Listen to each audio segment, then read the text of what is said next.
How about travel.com? This week's hot destination, Hackensack, New Jersey. Yay. Bring your own oxygen. A couple weeks ago, Stacy was putting some pesto in and the lid fell off. And it was too much, so we had to call pesto control.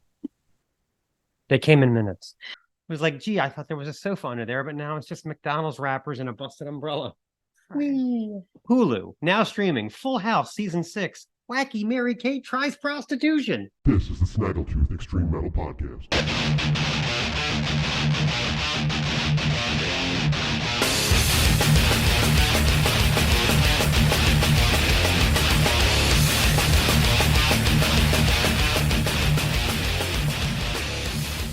Well, here we are, episode 13. So we've come to my least favorite chore ever. Although I guess we're lucky we live in an area that really has 4 seasons, even though any of them could raise their head at any moment. It was 80 last weekend. Remember Saturday? I was trying to, anyway. But now it's really cold, so I'm putting away all the summer stuff and dragging out all the winter stuff. And I always find one shirt or pair of pants that I've been looking for all season, and they're like jammed into the underwear drawer, and that's why I never found them. So I guess that's a good thing. This week's sponsor is Little Bastard Soda.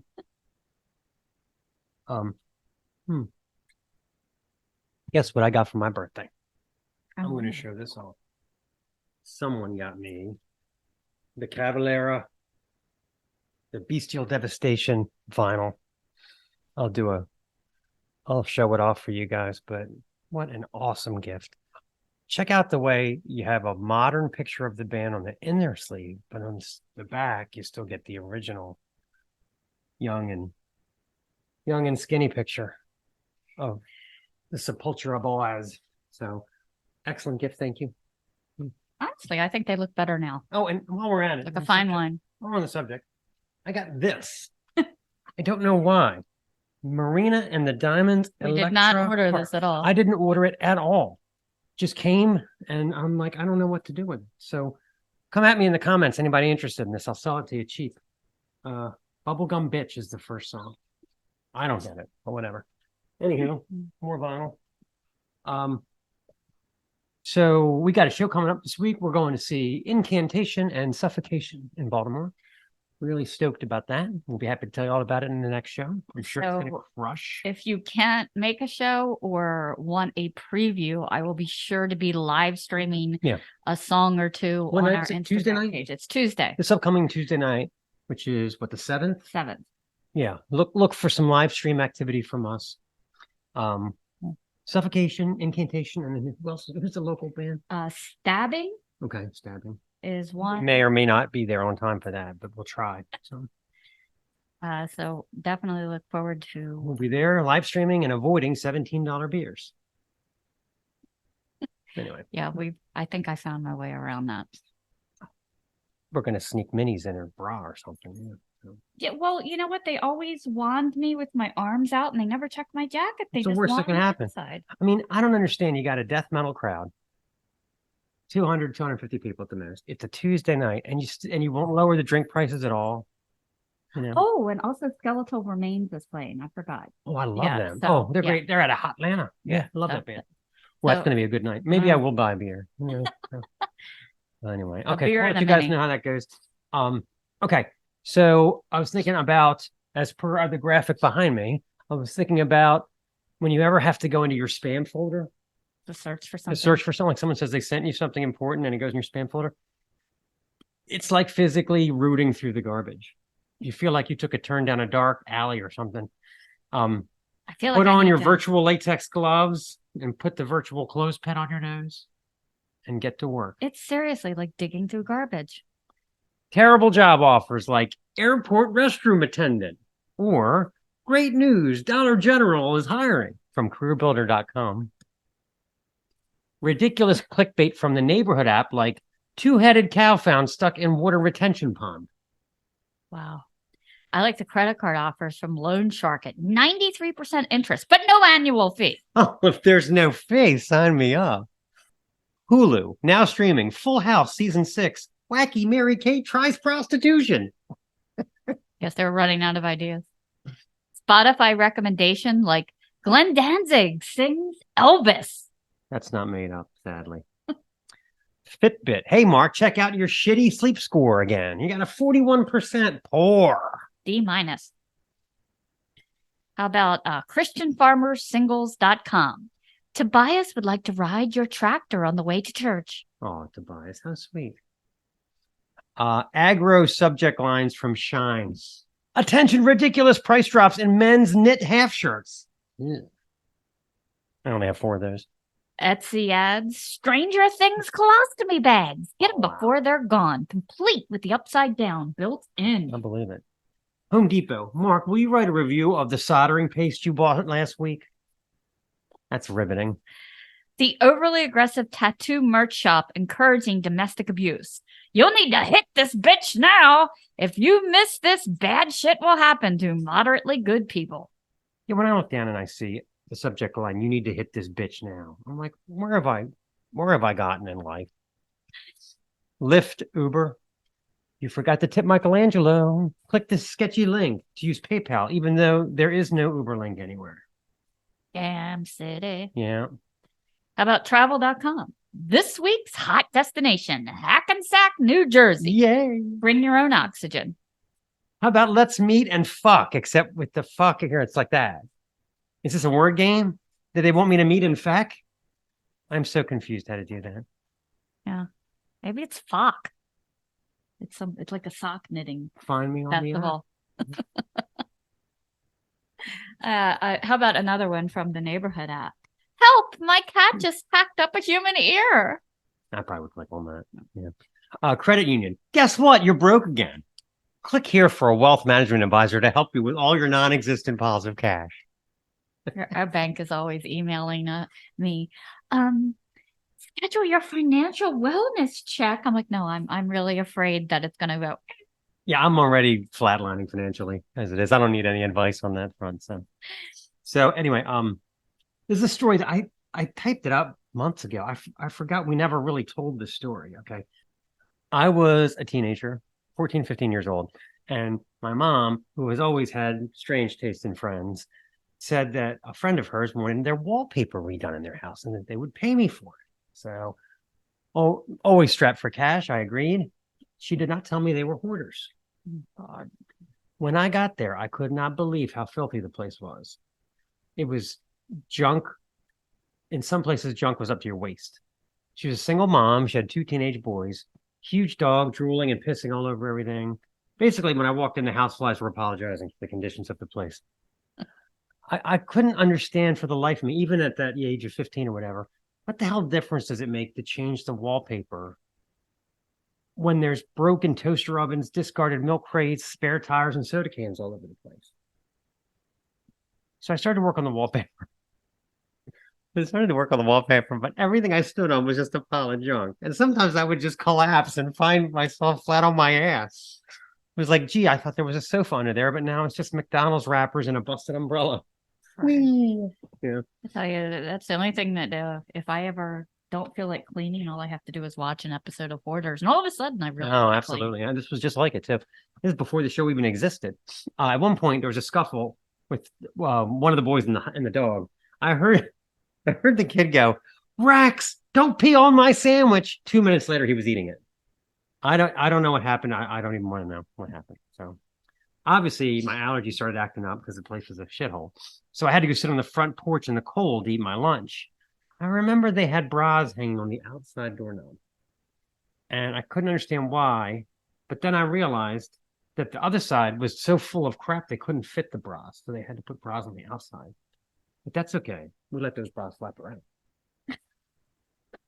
Amidst the debris in one of the rooms, the boys were playing with a clock that plugged into a potato. You ever heard of this thing? Apparently, this was quite a project because in the kitchen there was littered with other vegetables that had been victimized by the clock. Tomatoes, apples, onions, even an eggplant had been tapped as a possible energy source. These kids needed to discover Minecraft. Yeah. So anyway, I finished the job, got paid, and subsequently had allergy attacks and PTSD flashbacks for the next week or so. And then what's it called when you do the epilogue? As an epilogue to the story, a few years later, my brother stopped by was like 3-4 years later for some reason. And he said they were still working on the vegetable. 4 years later. Okay, why don't we talk about our feature interview this week? Our feature interview this week is with Aapeli, Kivimäki, and Eero Mantere of the Finnish Industrial Black Metal band Shade Empire. We have a lively chat regarding the making of their excellent new record, Sunholy, and the process for filming some of the videos for the album, which are also killer. You can check them out on YouTube as well. Plus, we play a blackened version of Blaspheming Monikers, so definitely you'll want to stay tuned for that. Okay, let's play a song. This is from Shade Empire's 2017 album, Poetry of the Ill-Minded, and the song is Anti-Life Savior.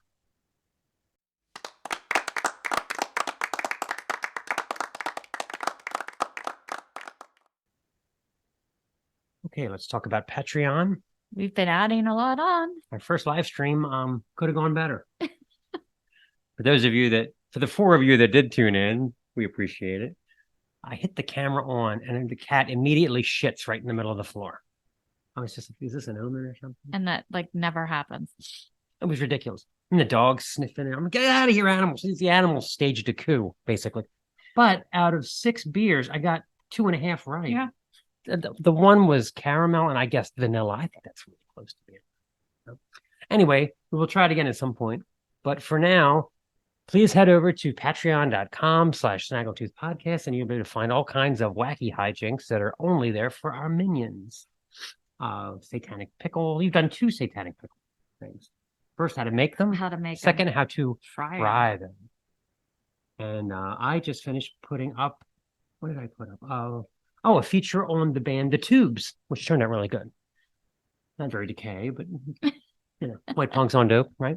Anyway, so head on over there. There's tons of record reviews, book reviews, recipes, even fitness tips from Stace.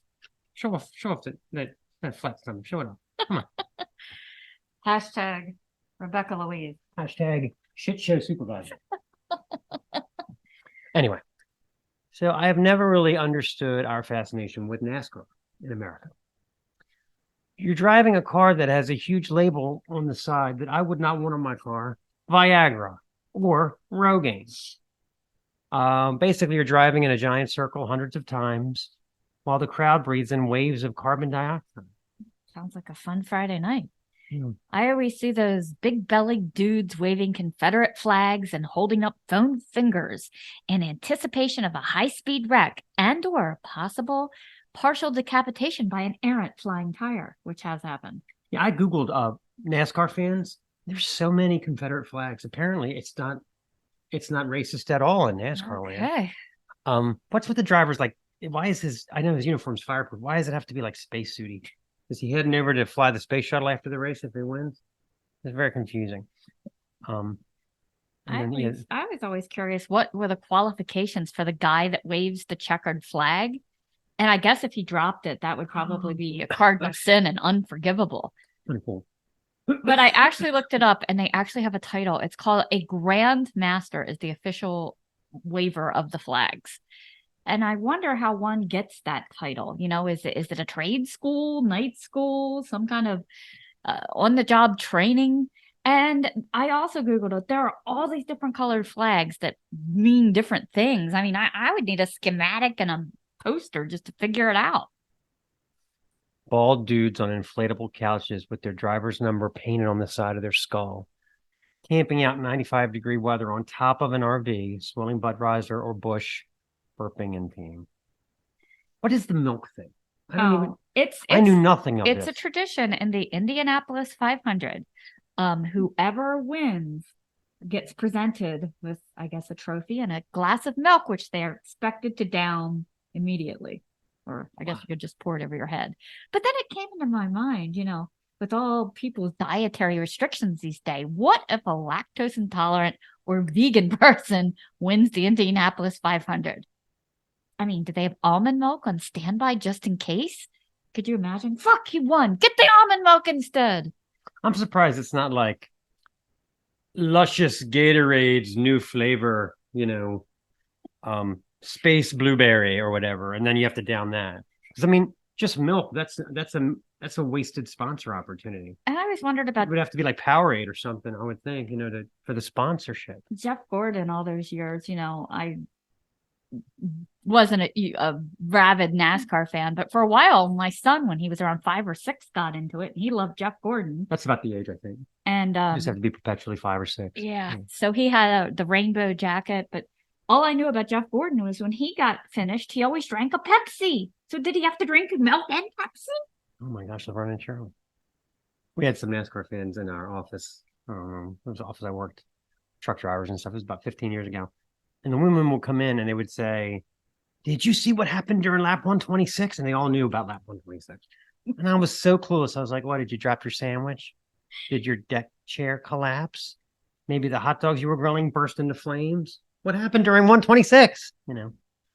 Yeah, you know what? It's no matter what gas shortage we have going on, doesn't affect NASCAR. Yeah. Nope. There's no cutbacks. There's no.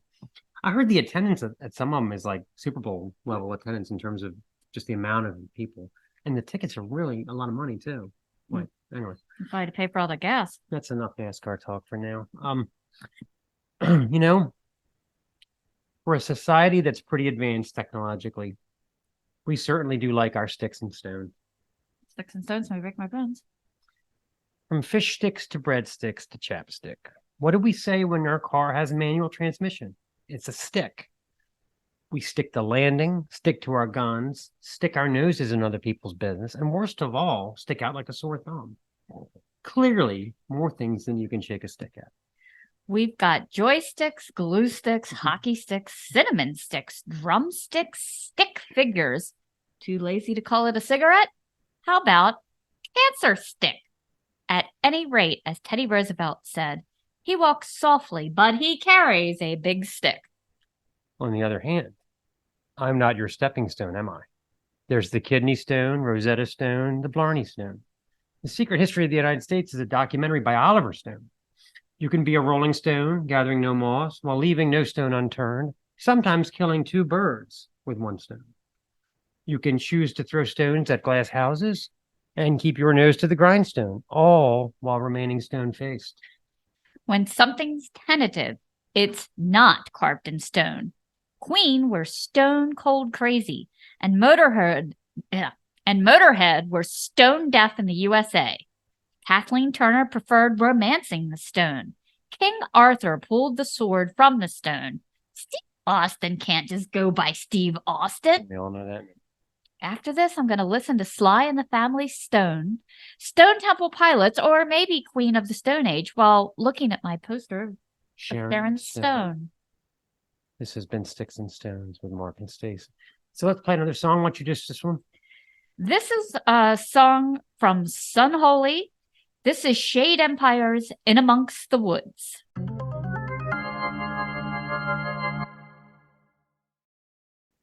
So our ad this week is Home Chef. And as you know, they have changed the way I personally cook. They will change your philosophy too. And you get extremely tasty items delivered to your door. There won't be any question about shopping lists I or think they changed my psychiatry, not my philosophy. running around back to the store because you forgot something. Everything you need, including step-by-step instructions with pictures, is included. I will let you in on our order for this week. Okay. You can go in and pick your meals. You can swap out your meats. You can add desserts. But this week we are getting sliced beef and horseradish cream sandwich. Okay. With rosemary fries. You had me at horseradish. Crunchy coconut curry chicken with roasted carrots and apricot sauce, pesto turkey meatballs with green beans, and a pork roll spring skillet with garlic sesame sauce. And you get all your fresh ingredients. You will never use frozen French fries again. You will never use frozen vegetables again. I just want to say that a couple weeks ago, Stacy was putting some pesto in and the lid fell off. And it was too much, so we had to call pesto control.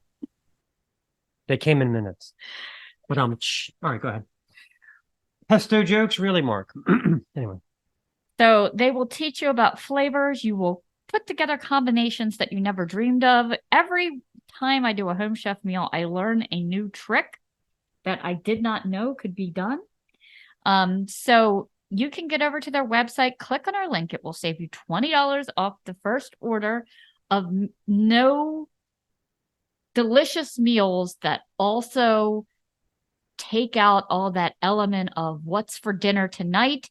Everyone will love them. They are delicious. They are tasty. They will appear at your door, shipped for free, any order over $60. Very good. All right, let's play the theme from Campfire. Because streaming services are evil corporations that gatekeep bands from their fans and pay them pennies while collecting millions. This is Campfire. Campfire this week from Baton Rouge, Louisiana. We're featuring the sludgy doom sounds of the band Thou. The site is thou.bandcamp.com. Since their formation in 2005, this six-piece band, 3 guitarists, Hey, it's April wine. have released 5 full-length albums and a slew of splits, EPs, and compilations, most of which are available on their Bandcamp page. Yeah, by the band's own admission, they tend to get bored easily, which explains the large number of collaborations they've done with other artists over the years, like Portland-based singer-songwriter Emma Ruth Rundle, German-based doom outfit Human Intruder, and drone doom band Mizmor. The band really came into my view back in 2014 With the album Heathen. it's got a ribbon on it. Viciously heavy sludge, massive riffs bolstered by tragic harmonized guitars, moving it at the speed of tectonic plates under the blackened, roaring vocals. Like the true masters of doom, these Louisiana swamp rats find sly ways to slide simple, ringing melodies over the noisy din in every track. The lyrics read like despair-drenched psalms, the text often trudging on for over 9 minutes at a clip. But the crux of the whole thing is drummer Josh Nee, whose commanding thunder takes over in choice cuts like Ode to Physical Pain and the fantastic one we're going to play for you now, Into the Marshland. This band deserves your undivided attention, so this is Thou with Into the Marshland.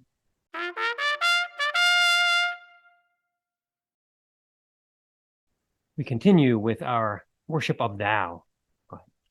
So, the band Thou received a little more attention in the 2020 with their collaboration, May Our Chambers Be Full, with folk songwriter Emma Ruth Rundle.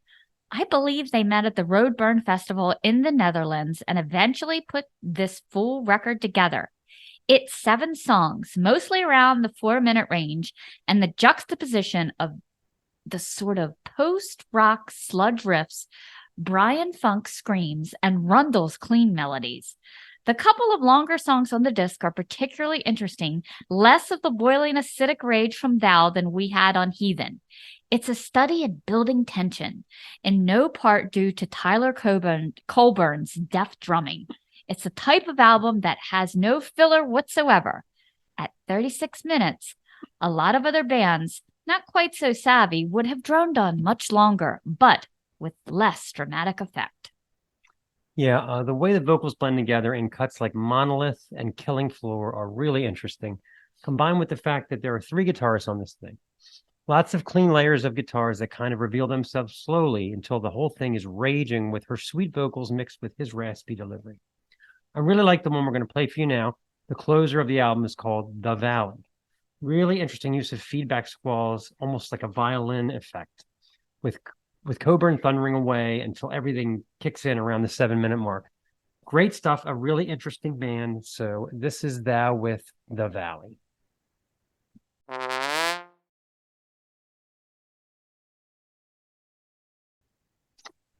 Okay, I'm going to introduce the interview.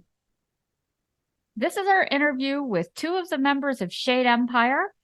We had a great talk with them about Sunholy and where in the world they got the ideas from. We have a little bit of a talk about some cults. So let's take it away with our Shade Empire interview. Great. Okay. Speaking of problems. Yeah. Not the Yeah, first time for us. We were talking about crazy cults and that one that was in the Way Down, which was in the United States. And this woman tied weight loss into religion. So like if you didn't lose a certain amount of weight, you were like shunned in the church and shamed. You should get down on your knees and pray in front of the refrigerator. I'm like, who bought Didn't into this? that But just they happen? did. A lot of people wanted it. She made When did that happen? I think it was I read modern. it. It was like Fairly recently. 2000. It wasn't that long ago. It was Yeah. me. Yeah. It probably would Crazy. still be going. It's still kind of going on today. She actually died in a freak plane crash. The leader of the cult was a woman, but her kids kind of have sort of taken it over. So it was kind of left at the end of the document. I know we watched. We've watched a lot of shows about cults, and the thing is, every time they always promote the leader as being immortal, right? And then they die, and everybody's like, what do we do? Like every single one has that problem. They have to have like a think tank, and then they're like, remember all that stuff we said? Well, forget all that. It's all new now, you know. Great planning, right? You know. So. Yeah. Well, anyway, getting back to Sunholy, what did you guys come up with a name for Sunholy? What does it mean, and how is it? Is the title tied to the Jonestown theme, or? Yeah, I it's think tied to the Jonestown thing a little bit, and also I think one of the songs for this album had the work title Unholy in it, I think. And then at some point, we were starting to think about the album name. And somehow this sun theme also comes with the Jonestown larger theme. So I think it was Henry, or was it Henry who came up with this idea about Sunholy, and we all liked it. And I think that's how we ended up there. Gotcha. The artwork's really cool too. We have it up behind us. How did you come to choose that image for the artwork? We just searched artists with cool images and covers, album covers, and this guy Andy Rage, or what was his name? We just ran to his works and asked if he could do album covers for us also. So did he hear the music first, or no? No, I think he had some lyrics or the theme for the album and some demos or something, but not the whole album. Gotcha. But I think it's really cool. It is. It's really cool. It totally reminds me of something out of the Wicker Man, like this king made from like roots and plants. It could possibly reach out a tendon and get you. That's the vibe I get. It's so creepy. I love it. I love the Wicker Man. What about our Lord Jesus Christ? What a great movie that is. The English one is. You got to stick with the English one.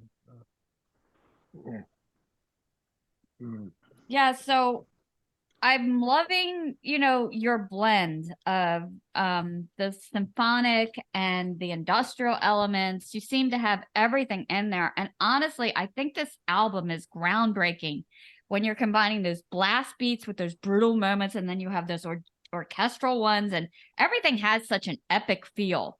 When you're starting with the creative process, do you have to start either at the orchestral or the brutal ones and then put them together, or does it happen at the same time, or which one comes first? I believe it comes all at once. And well, the orchestral, sometimes the orchestral stuff comes up also at the same time. Usually it's arranged a little bit after the actual riffs and stuff like that, but sometimes it's in the mix already from the beginning. So now, as Juha makes most of the composing, I think his style is just that it all comes out at once. So yeah, a lot of pretty straightforward. now are putting blends together, like in this moment. I think it's sometimes he just finds a cool drum pattern or something like, and starts working from there. So just starting some riff or some keyboard stuff, or it's can start out of nowhere, I think. You guys lay down the drum tracks first, usually when you're recording an album. Yeah, we have some demoing drums demoed on computer mostly.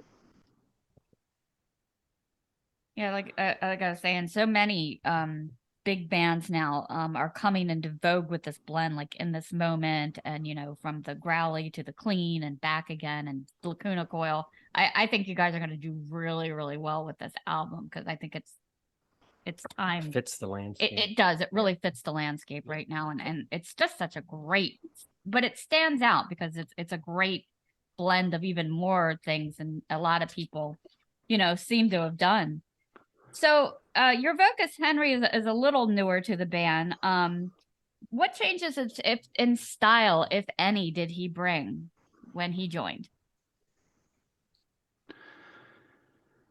Well, nothing intentional, but of course, when a new singer joins the band, he or she is gonna change the style anyways. But we were all just really happy that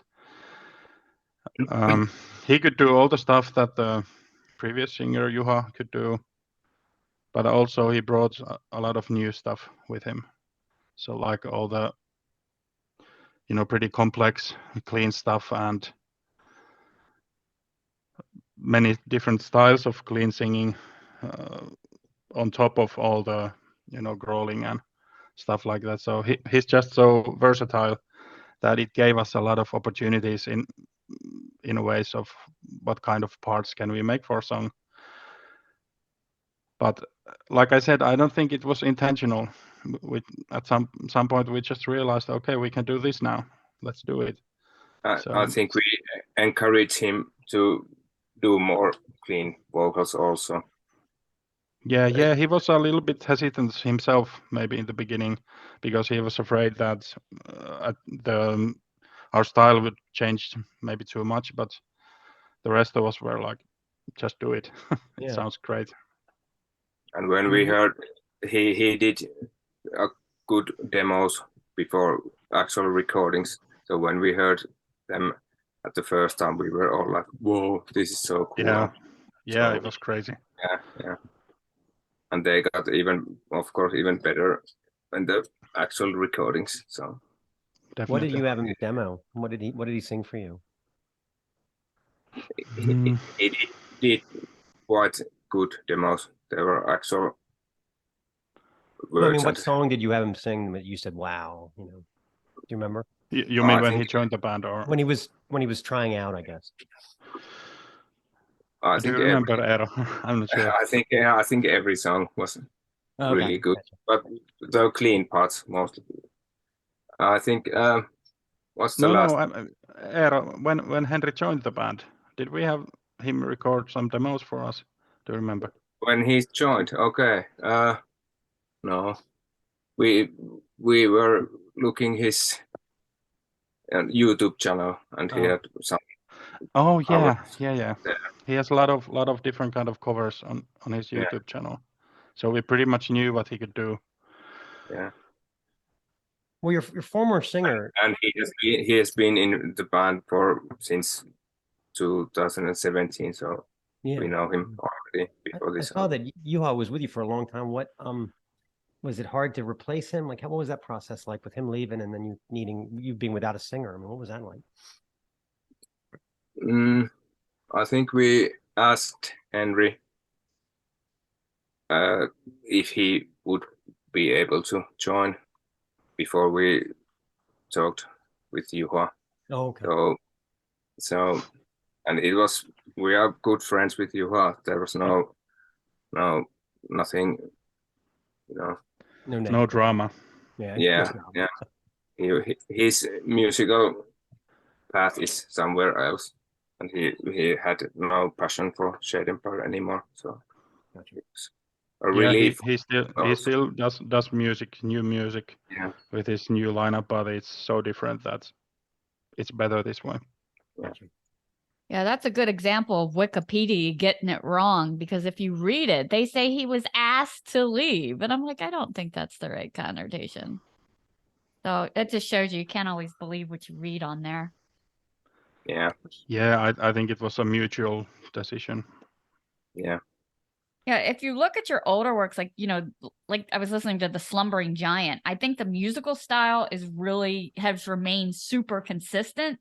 But if anything, you've added more things. And I agree with adding the cleaner vocals. And I think his voice is a little more venom filled. It only adds to the experience. So I think you guys have a winner there for sure. Whose idea was it for the saxophone solo is This Coffin is an Island, which is wild. Yeah. We have had saxophones since I think Zero Nexus was the first album we had, and then on previous one we had trumpet, and now back to saxophone. So I think it was Juha's idea to put saxophone again there. So It's a great effect. Yeah. yeah, When you Yeah, I go don't know where he live- gets all these crazy players. This time it was Aku Kolari who was playing the saxophone. the same Am I guy correct? was played in all the records. Saxophone. Okay. Previous remember ones that. also. When it translates to a live show, do you bring a saxophone player with you, or do you use more like backing tracks? We would love to bring a real saxophone player, but for now we'll be sticking to backing tracks. But of course, it would be great sometimes to get a real player there. Would be awesome. Aku was one time playing in a releasing show. I think it was Zero Nexus album release gig. So I don't know. Maybe with Juha, we talked that maybe we could ask Aku again for that one show, but I don't know yet. It's in 2 weeks, so maybe it's not gonna happen. But Well, maybe eventually you'll have an orchestra pit. I could see that yeah, happening. yeah. That's not expensive to fly them Yeah. around. No.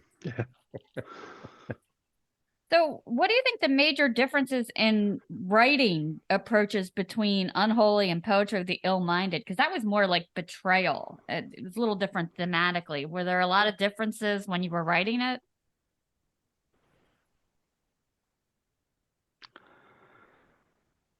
We're not the best ones to Yeah. answer this one, since the vocalists have always made the lyrics and so You can tell he really injected life into the band. You can really tell. Yeah. I love the visual element you guys bring with your videos. The Torn Asunder one was where the heck was that Was that the one filmed? with the factory or whatever? No, that was the one. It was outside and there was like snow. Oh, okay. Yeah, we went to the Austrian Alps to shoot it. So yeah, Hard getting your that's how you drums get out on the mountains of snow. Yeah. How long did that take? How Yeah, long it's were you not a freezing cold? green screen or anything. We actually went there. How long were you out there freezing? it was not that cold. We are used to. Yeah, Cold. it was cold. Come on. Was it? Yeah. Yeah, because you guys had some of those big fur coats on. I'm like, how can it be playing guitar with that? God, gonna get stuck. Yeah, but that was awesome. And then amongst the woods, you guys even had a director and a star credit line on that. That was great. The levitating woman, the spiders, the cup that fills itself. Oh yeah. Who had the concept for that, or did you all kind of pitch in? We just, I think I and Juha did the masterminding behind that. So we just thought that it would be cool. And the director, Ari, had the idea of that cup filling up. So he did that. He's really good at post after effects and stuff like that. The spiders and Really cool. Yeah, Ari Okay. has been involved in all of our videos until In Amongst the Woods. So it was the first time we actually shot something without Ari when we went to the Alps to shoot the 2 latest videos. But outside of those 2, Ari has been involved in everyone, I guess. Yeah. Did you actually have to have spiders on set? No, they are made by computer. No, they are real ones.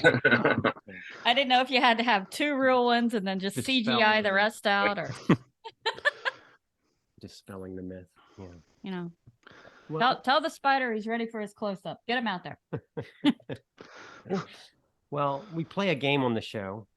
So if you 2 are ready for a game, the game is called Blaspheming Monikers. Okay. So I have in front of me 5 band names from the metal archives. One of them is made up, one of them is fake. So I want you guys to take turns guessing which one is fake. All right. And I'll read through them as many times as you like. Okay. Oh man. Okay. First, Black Aspirin. Second, Black Jehovah. Third, Black Azalea. Fourth, Black Uniforms. And fifth, Black Panther. So we have a theme. And they're not all black metal, ironically. Black And aspirin. That can't be real. Black Aspirin. Okay. Believe it or not, that is real. They are a sludge band from Czechia. We have 1 single and Okay. 2 splits. Second and fifth are real, I think. Am I correct? Well, all of them are real except for one. There's just, you have to figure out which one is not real. So again, it's Black Aspirin, Black Jehovah, Black Azalea, Black Uniforms, and Black Panther. Your turn, Eero. The third one. Black Azalea? Yeah. No, they're a doom band from Germany. They have 1 LP from 2000. Who comes up with Well, these names, you know? Yeah. Black aspirin. What the hell? Oh, you want to try one more? Yeah, the fourth one was Black was it Uniforms? Black uniforms. Yeah, that one. Believe it or not, they're real. They're a sleaze band from Sweden. They go all the way back to the 80s. I thought you guys may have holy actually shit. heard of them. But I saw, because they're all teased up and shit, you know. Anyway, the So one now was we fake. now we have 2 options left, I guess. I'm Black going uniform. with Black Jehovah. No, that's real too. The one I made up is Black Panther. There's no band called Black Panther. Yeah. So Yeah. Black So Jehovah see, is we made it. Black Jehovah is from Denmark. They are black metal actually. So. Yeah. Anyway, so yeah, that was Blaspheming Monikers and Exercise in Bad band names. I'm sitting there like Black Azalea, where they like, darn it, Black Dahlia is taken. What other flower like- can we We pick? should have a band called Loyalist Mums. Yeah, we have a lot of fun making up band We names. do. Yeah, John from Incantation was on the show, and he got it right out of the blocks. And I made up a band called Pilsner Wolf, and he was like, "That's." I thought it was kind of a cool name, Pilsner Wolf. But whatever. Yeah. All right. Well, getting back to you guys, I had some questions about the song Maroon. That's the one that with the blast beats right out of the gate, and the vocals that go back and forth, as he's shifting gears. Who provided the female vocals on that one? Or are there female? It sounds like there are. I Yeah, think they they are. are. Yeah. I think they are made by computer also. Oh wow. No, I don't think it's a computer. It's Or some. I don't know where Juha got the clip from. Is it real? No, it was from some free samples or something like that. Okay. Was it? Yeah, it's really good. I love the moods at the end of the song when you take all that heavy away and then just the synthesizer plays out. Yeah. At Very the, dramatic, yeah. it's great. What mood do you guys like want the listener to take away with when all that heavy drops out? It's just the synthesizer.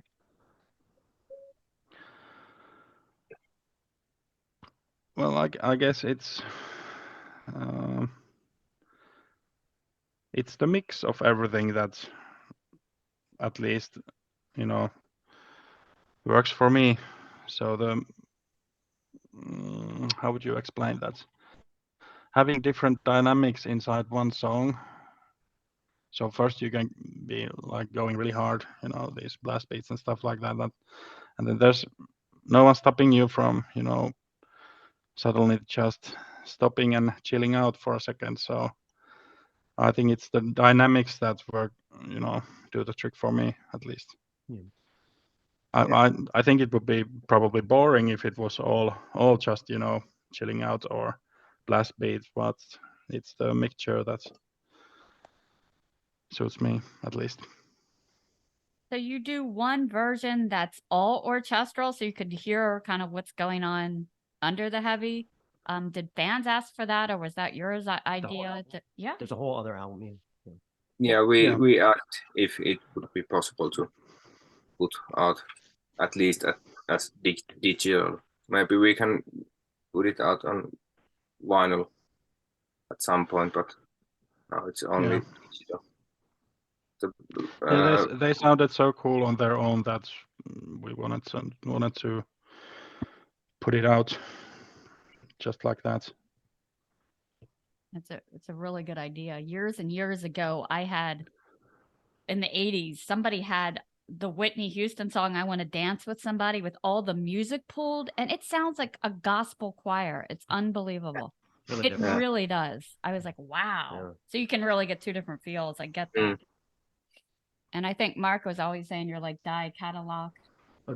Die Catafalque. Oh, Die Catafalque. Die Catafalque's good at doing that too. Where he pulls away it'll be driving and then he pulls away all the percussion and it's changes the mood, Yeah. Reminds me of that a little bit. So what's the Finnish metal scene like? Do you have favorite bands that you like to play with? That's a good question. Eero, do you have any favorites? To play with. We have some quite big names, like Amorphis or something like that. That would be great to join on a tour, I think.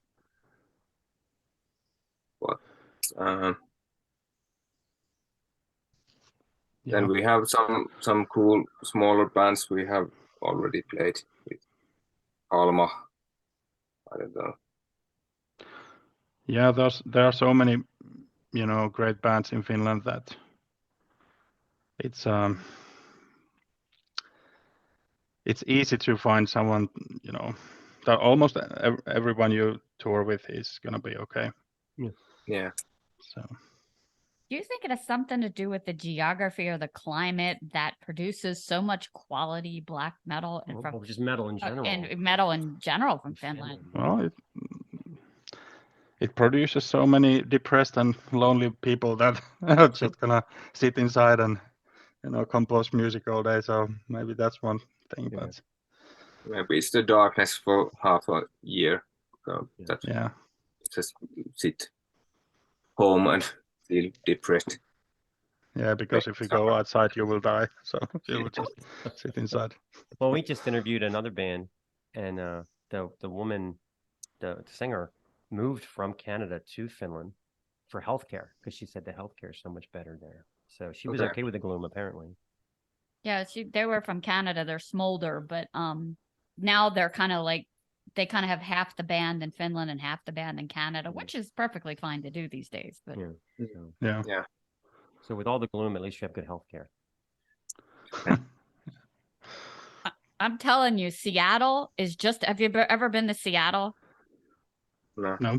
It's just about as bad. I mean, I know you're guys in the dark. It's like cloudy, rainy, clammy, like every day. Yeah. So I was there one time and the sun came out, and I swear they had a marching band just out of nowhere because they were so excited to see this. The Northwest, that's a lot of the U.S. black metal comes out of that area because it's like our version of Norway. No surprise.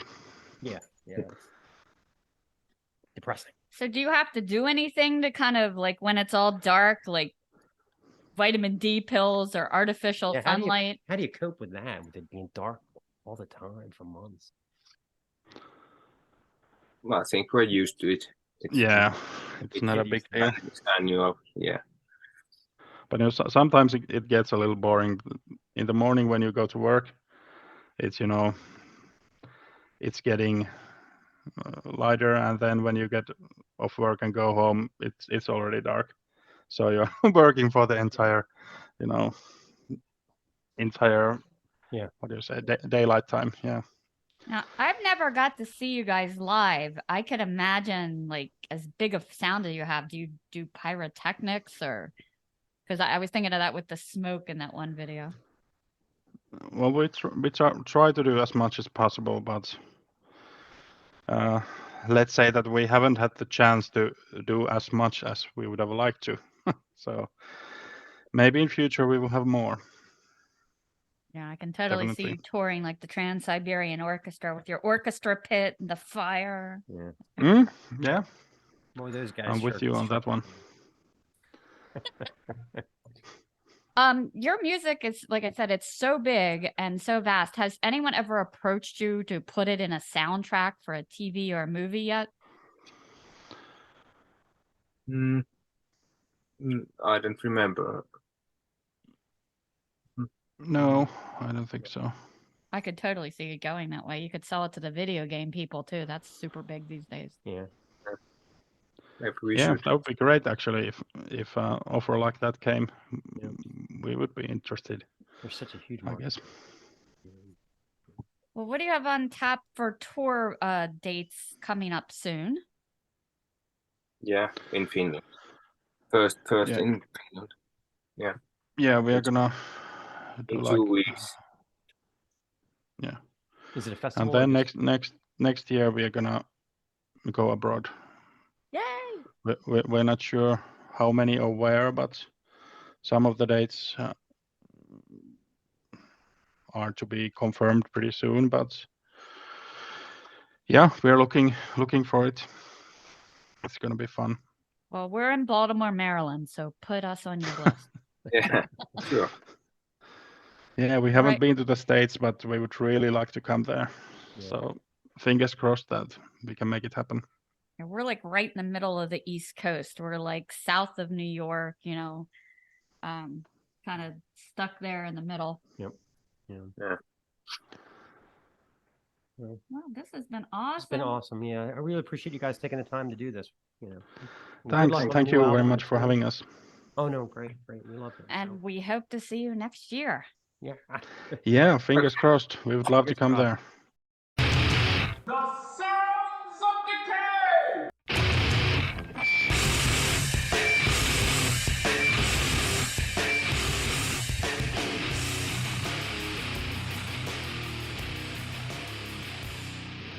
Okay, Sounds of Decay 1 is Tomb Mold.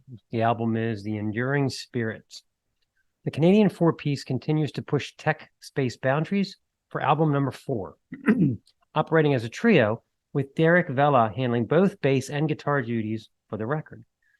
And speaking of guitar, my stars, there is a lot of it packed onto this record. The band expanding on the already heady progginess that they hinted at in the last record in cuts like Heat Death. The extended guitar solos and trippy bass workouts do not detract from the band's signature club-footed style of old-school death metal. Drummer Max Kebanoff gurgling phrases like spectralized androgyne and auric bliss in referential. Exactly. The expanded solos are melodic in a Marty Friedman sort of way, unhurried, warm, and lyrical, adding a fresh edge to an already impressive style. Of course, riffs are the meat and potatoes of the Tomb Mold sound, and this album is rife with the odd dissonant squeaks and low end roar we have come to expect. The riffing is particularly strong in Flesh as Armor, a good example of the band's continuing development, a combination of blast beats and tapped guitar melodies that work their way through Kebanoff's knotty changes over the course of 4 minutes. Something like Will of Whispers may have you staring at your speakers for the first couple of listens. The track starting off with jazzy, clean melodies and leads like Walter Becker snuck his way into a death metal album. No, we can't talk at all.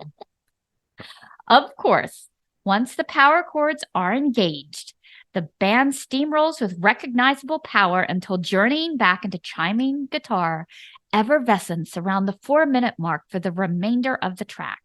Every song flirts with these soaring, clean guitar solos at one point or another, creating an interesting cross-section of styles.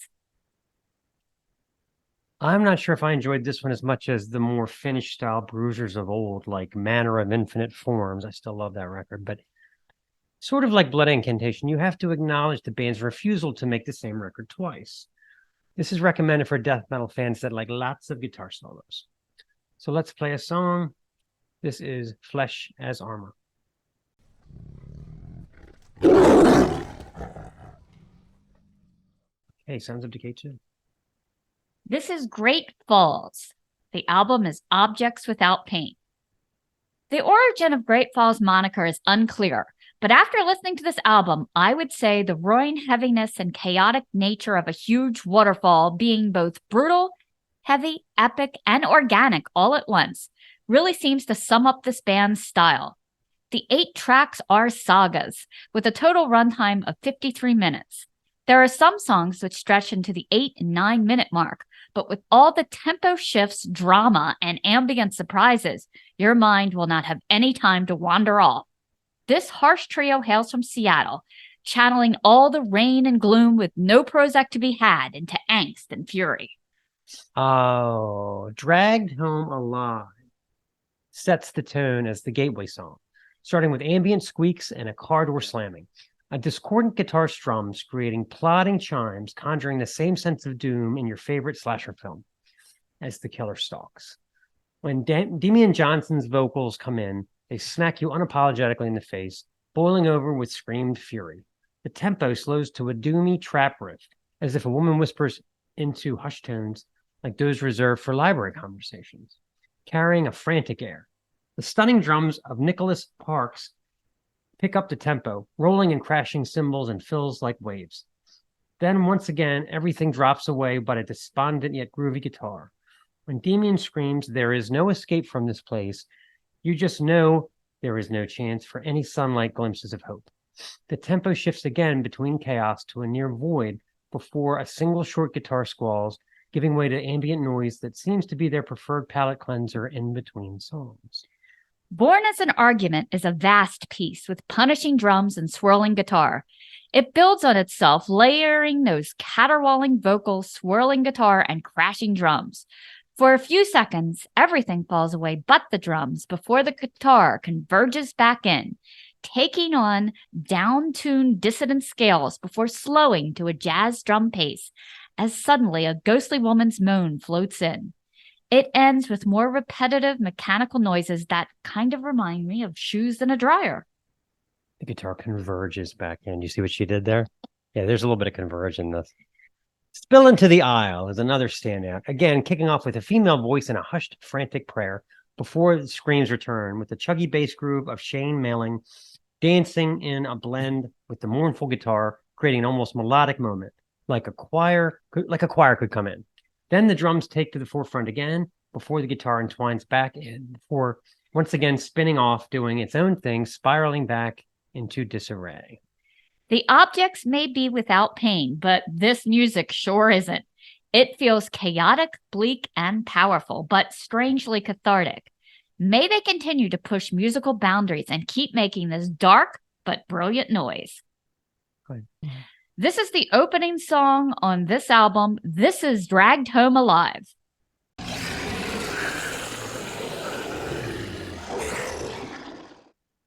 Okay, Sounds of Decay 3. This is Marth, Further in Evil. Marth is one Marziona Silvani, Italian multi-instrumentalist behind Further in Evil, her first full length since forming Marth 5 years ago and sharpening her dark craft over the course of several singles and EPs. What follows is 6 lengthy texts of black and doom metal, menacing and riffy, with a sexy occult style indicative of the region. Silvani's vocals are primarily of the Bathory witch hag variety, although some of the cuts swirl in some clean bits for contrast. She demonstrates a sort of riff economy in these 6 songs, keeping things interesting without having to zig and zag across different tempos, layering in the aforementioned clean vocals along with creepy melodies, reminiscent of a horror film score. The formula isn't complex. Songs typically start off with an almost minimalist clean guitar intro before slamming into a mid-paced Sabbath riff enhanced by Silvani's vocal gruffness. There's an unhurried charm to this recording, the cold, grim guitar melodies that erupt over the riffing, almost adding a near ambient quality to the numbing metalness of the whole thing. Take a cut like the near 12-minute behemoth I Ride Alone. It's a trudge up Golgotha with triumphant tremolo-picked hooks that cycles through several phases of loud quiet, emphasizing her knack for thundering tom rolls. But the one that I keep coming back to that we're going to play for you is Dead to You, one of the more up-tempo cuts on the record, bass warm and prominent in the mix, with some impressive double bass workouts during the chorus. Will we see an upturn in one-woman black metal projects over the next few years? It seems inevitable, and based on the strengths of Marth, quite necessary. Nice to see Southern Lord throwing its hat back into the ring with a new, surefire winner. This is Marth with Dead to You.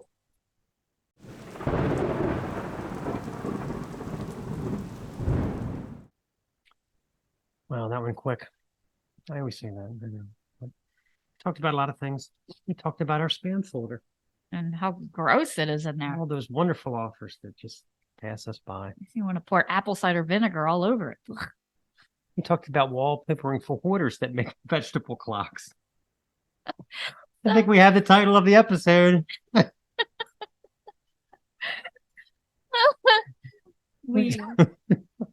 We talked about America's penchant for breathing in carbon dioxide. Yeah, that's true. How many brain cells are you killing with What happened? What happened during Lab 136? God damn it! Just saying. And we talked about sticks and stones, carrot sticks and Oliver Stone. It's a good mix. Yeah. Where's that snack food product? Imperfect. This has been the Snaggletooth Decay Extreme Music Podcast. Special thanks to Aapeli and Eero from Shade Empire for appearing on the show. Snaggletooth theme by Gustav Jord of Defleshed. Sounds of Decay theme by Steve Rathbone of Lair of the Minotaur. Season 3 art courtesy of KC Angel. Decay bands, check them out. Marth, Great Falls, Tomb Mold. All content 2023, the Snaggletooth Decay Extreme Music Podcast. I consider hearing the word.